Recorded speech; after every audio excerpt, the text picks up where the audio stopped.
Everyone, నేను మీ Bhargavi. Welcome to అమ్మ చేతి వంట. అమ్మ చేతి వంటలో ఇవాల్టి వీడియోలోని ఎంతో టేస్టీగా ఉండే కోల్డ్ కాఫీని బయట కొనే పని లేకుండా ఇంట్లోనే చాలా ఈజీగా క్విక్గా ఎలా తయారు చేసుకోవాలో తెలిసేసుకుందాం. ఈ కోల్డ్ కాఫీ తయారు చేసుకోవడానికి ముందు ఒక బౌల్లో 1 టేబుల్ స్పూన్ దాకా ఇన్స్టెంట్ కాఫీ పౌడర్ని యాడ్ చేసుకోండి. ఇక్కడ నేను సన్ రైజ్ ప్యాకెట్స్ 2 యూజ్ చేస్తున్నాను. 2 ప్యాకెట్ల కాఫీ పౌడర్ని ఇందులో వేసుకుని గోరువెచ్చటి నీళ్ళని ఇందులో కొంచెం వేసుకోండి.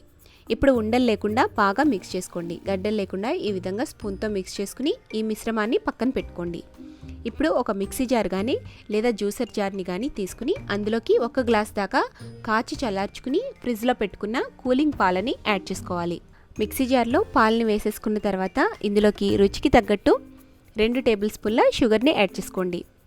మనం ఇక్కడ 1 గ్లాస్ కోల్డ్ కాఫీని తయారు చేస్తున్నాము. దానికి తగ్గట్టు నేను ఇంగ్రీడియంట్స్ చెప్తున్నాను. ఇప్పుడు ఇందులో 1 టీ స్పూన్ దాకా కోకో పౌడర్ని యాడ్ చేసుకోండి. అలాగే 2 లేదా 3 ఐస్ క్యూబ్స్ని కూడా వేసేసుకోండి. ఇప్పుడు ఇందులోకి మనం ఆల్రెడీ కలిపి పెట్టుకున్న ఇన్స్టెంట్ కాఫీ మిక్స్ని యాడ్ చేసుకోండి. వీటన్నిటిని యాడ్ చేసేసుకుని స్మూత్గా ఒక అర నిమిషం పాటు బ్లెండ్ చేసేసుకోవడమే. నేను ఇక్కడ ఐస్ క్రీమ్ని వాడట్లేదు. మీరు కొంచెం థిక్నెస్ ఎక్కువగా కావాలి అనుకుంటే 2 స్కూపుల దాకా వెనీలా ఐస్ క్రీమ్ని కానీ లేదా చాక్లెట్ ఐస్ క్రీమ్ని కానీ యాడ్ చేసుకోండి.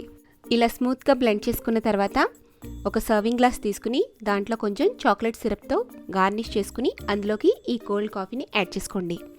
కోల్డ్ కాఫీని బ్లెండ్ చేసినప్పుడు పైన కొంచెం క్రీమీగా ఫామ్ అవుతుంది. ఆ క్రీమ్ని కూడా ఈ సర్వింగ్ గ్లాస్లో పైన కొద్దిగా యాడ్ చేసుకుని దానిపైన ఇప్పుడు కొంచెం గార్నిషింగ్ కోసం కోకో పౌడర్ కానీ లేదా ఇన్స్టెంట్ కాఫీ పౌడర్ని కానీ యాడ్ చేసుకోండి. మీ దగ్గర ఏదైనా డార్క్ చాక్లెట్ ఉంటే దాన్ని ఈ విధంగా గ్రేట్ చేసుకుని దానిపైన వేసుకుని సర్వ్ చేసుకోవచ్చు. అంతేనండి, చాలా సింపుల్గా కోల్డ్ కాఫీని ఇంట్లోనే ఈజీగా టేస్టీగా తయారు చేసుకోవచ్చు. నాకైతే ఈ కోల్డ్ కాఫీ అంటే చాలా ఇష్టమండి. మీరు కూడా ఈ కోల్డ్ కాఫీని ఇంట్లో తప్పకుండా ట్రై చేసి మీకు ఎలా వచ్చిందో నాకు కామెంట్ చేయండి. అలాగే ఈ వీడియో నచ్చితే లైక్ చేసి సబ్స్క్రైబ్ చేసి ఈ వీడియోని మీ ఫ్రెండ్స్కి రిలేటివ్స్కి షేర్ చేయడం మర్చిపోకండి.